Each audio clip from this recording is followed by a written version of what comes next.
Muli naman ni Senador Amy Marcos na paigtingin ang presensya ng Philippine Coast Guard at Bureau of Fisheries and Aquatic Resources sa mga pangisdaan ng mga Pilipino sa West Philippine Sea. Ito anyay isa sa paraan para mapawi ang alalahanin ng mga mangisda sa gitna ng agresibong pagkilos ng China sa loob ng ating exclusive economic zone. Dapat din daw pong tiyakin ng gobyerno na may security escort ang mga mangisda tuwing sila ay pumapalaot para maiwasan ang panggigipit.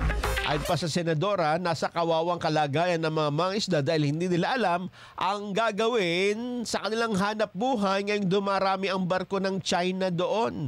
Nilinaw naman niya na kaya pa rin namang resolbahin ng dialogo ang tensyon ng Pilipinas sa China sa pinagtatalo ng teritoryo. Ito kung dadaanin sa dialogo ang away, ay walang magbubuwis ng buhay, lalo pat wala namang panama ang Pilipinas kung ang pag-uusapan ay depensa.